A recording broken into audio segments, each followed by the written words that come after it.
Hello hi everyone. मेरा नाम हर्षवर्धन है। तो आज का ब्लॉग शूट करने जा रहे हैं पेप्टिक अल्सर। तो पेप्टिक अल्सर क्या होता है? अल्सर मतलब शोर, पेप्टिक ये मतलब हमारा एक स्टमक है। जैसे सबको पता होगा कि स्टमक जेल लाइक स्ट्रक्चर होता है। आप आप सब मेरा ब्लॉग सब्सक्राइब करें, 100% गारंटी है कि आप अच्छा स्कोर करेंगे। कोई भी हो, चाहे फार्मेसी, एमबीबीएस, आप नर्सिंग कर रहे हैं, रेडियोलॉजी कर रहे हैं, सब में पेप्टिक अल्सर ज़रूरी है। इवन जन आप बी फार्म में आते हैं, एम फार्म में आते हैं, साथ में फार्म डी में आते हैं या फार्म डी पीवी या डी फार्म में, तब भी पेप्टिक अल्सर है। तो मैं आज स्टार्ट करने जा रहा हूँ, मेरे नोट्स फॉलो कीजिए, आप 100% स्कोर करेंगे। पेप्टिक अल्सर जैसे इन्वॉल्व करता ओपन सोर्स जो डेवलप होते हैं हमारे स्टमक में, ठीक है। तो सबसे इंटेस्टाइन में ड्यूडेनल अल्सर होता है, जैसे लोअर पार्ट ईसोफेगस होता है। गैस्ट्रिक अल्सर भी होता है, वहाँ रेशियो 4.1 भी होता है। जो अल्सर होता है वो मतलब जो उसकी जो प्रोटेक्टिंग म्यूकोसल लेयर होती है वो डैमेज हो जाती है, ठीक है, तभी ये अकर करता है, ठीक है, स्टमक में। और एक एंजाइम है पेप्सिन पे मैं एक वीडियो अलग बनाऊंगा छोटी सी।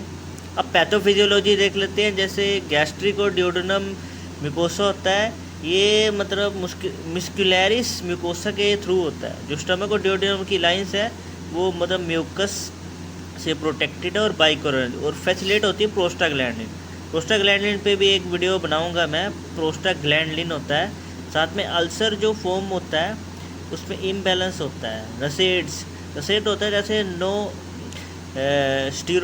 स्टीरोड्स होते हैं, जैसे एंटीपायरेट हो गया, पायरेटिक हो गया, जैसे पीसीएम की गोली आती है। नसेट्स होता है non sterol anti inflammatory drugs, ठीक है, एंटीपायरेटिक आ गया, एनाल्जेसिक आ गया, तो ये होता है। फिर एच पायलोरी एक हेलिकोबैक्टर इसको बोलते हैं, डिफेंसिंग मैकेनिज्म होता है। एटियोलॉजी देखें तो एटियोलॉजी में ज़्यादा कुछ है नहीं, इसका कॉज है जो एच पायलोरी इन्फेक्शन होता है। जो बंदे ज़्यादा नर्सेड यूज़ कर लें, जैसे पीसीएम की डोज है तो उसका जो एंटीडोट होता है एन एसिटाइलसिस्टीन होता है। आप स्मोकिंग बंद कीजिए, स्टीरॉयड्स बंद कीजिए। और एक डिसीज़ आती है जोलिंगर एलिसन सिंड्रोम, ये भी एक डिसीज़ है।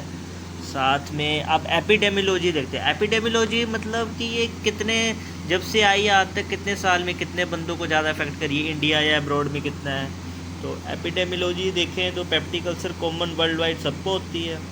जो जीआईटी मोर्बिडिटी भी होती है। रिस्क फैक्टर जैसे ओल्ड एज में ज़्यादा होगी, लो सोशियो इकोनॉमिक स्टेटस होगा, जो पुअर हाइजीनिक रखता है उसको भी होगा। लो सोशियो इकोनॉमिक स्टेटस एग्जांपल जैसे जिस बंदे को माल न्यूट्रिशन की कमी हो जाएगी, ठीक है, तो ये ओल्ड एज में ज़्यादा होगा। जो बंदा नसेड यूज़ करेगा उसको ज़्यादा होगी। नसेड जैसे मैंने पहले बताया एंटीपायरेटिक एंड एनाल्जेसिक, उस पर हम एक वीडियो और बनाएंगे।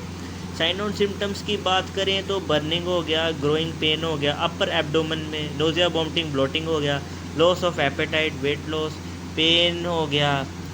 ईटिंग डिपेंड करती है कि आप अच्छा करोगे। साइन एंड सिम्टम्स जैसे वॉमिटिंग, नोजिया, ब्लड लॉस होता है। आपका स्टूल जो टैरी होता है, ये TARR है, टैरी को मेलेना बोलते हैं, ब्लड इन फीसिस और साइन ऑफ ब्लीडिंग, ठीक है। ट्रीटमेंट मैं आपको बताता हूँ, PPI दीजिए, आप प्रोटॉन पंप इनहिबिटर दीजिए, H2 रिसेप्टर एंटागोनिस्ट दे दिए, जिसमें इरेडिकेशन मतलब कि पूरी तरफ से आप उस डिसीज़ को ख़त्म कर दो।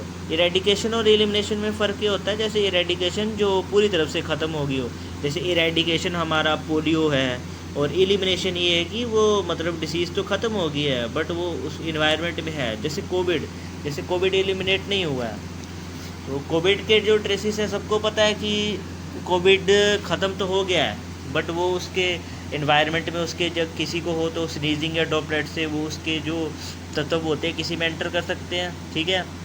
अपना लाइफस्टाइल चेंज कीजिए, स्मोकिंग सीसेशन, सर्जरी। अगर कॉम्प्लिकेशंस हो तो परफोरेशन यानी कि ब्लीडिंग ज़्यादा हो जाए तो फिर डायग्नोसिस जो होती है एंडोस्कोपी, सबको पता है, इस पर भी मैं अलग वीडियो बनाऊँगा। Direct visualisation and biopsy of ulcer. Test for H pylori, urea breath test होता है, स्टूल एंटीजन होता है, ब्लड एंटीबॉडी टेस्ट होता है, biopsy during endoscopy.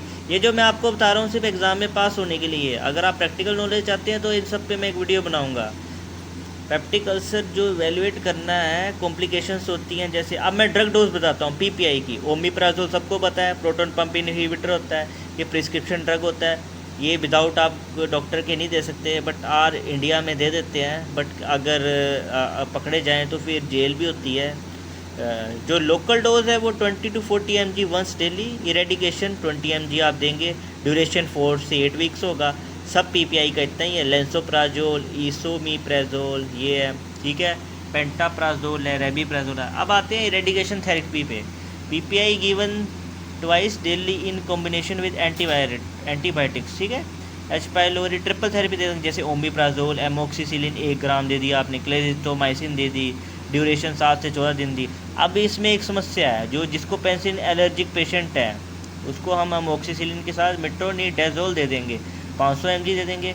Other medication जो H2 रिसेप्टर है, साथ में H2 रिसेप्टर जो है इसमें जो फेमोटिडीन है 20 से 40 mg देंगे। रेनिटिडीन का ऐसा है कि US FDA ने इसको बैन कर दिया है, बट इंडिया में धड़ धड़ बिक रही है कि इंडियन गवर्नमेंट भी जो CDS को है वो भी इसे बैन कर देगी, बट अभी तक हो ही नहीं है। साइरोप्रोटेक्टिव एजेंट्स में देखा जाए तो सुक्रालफेटेट होता है, मिसोप्रोस्टिल होता है, एंटासिड देखा जाए तो ये भी होता है। आप डाइजीन भी दे सकते हैं, हालांकि डाइजीन एक ड्रग नहीं है। निषेध यूज़ अल्सर में पीपीआई दो, आप ओमिप्राजोल दो, मज़े से दो। ब्लीडिंग अल्सर में तो हॉस्पिटल प्रोटोकॉल होगा, तो ओमिप्राजोल आप 80 mg IV लें, उसको इन्फ्यूज़ करें 8 mg आर 72 आवर्स तक, फॉलोड बाय ओरल थेरेपी देनी है आपने 40 mg twice daily for 2 weeks. ये 40 mg डेली अगर आप 6 वीक दें तो ठीक होगा। ये जो डोज बता रहा हूँ ये हॉस्पिटल प्रोटोकॉल है, ये मोस्टली कोई बताता नहीं, ये सिर्फ मैंने बताई है। अब मैं एक बताता हूँ नोट, चिल्ड्रन की जो डोज है वो सिर्फ डॉक्टर करेगा, ठीक है। सम डोजेस और drugs need to be tailored for renal hepatotoxicity. Renal मतलब किडनी, सबको पता है किडनी राजमा की तरह होती है, उसको बीन शेप्ड भी बोलते हैं, उस पर भी मैं अलग वीडियो बनाऊंगा। तो बस यही था, थैंक्स, वेलकम, और सब्सक्राइब करें हर्षवर्धन को।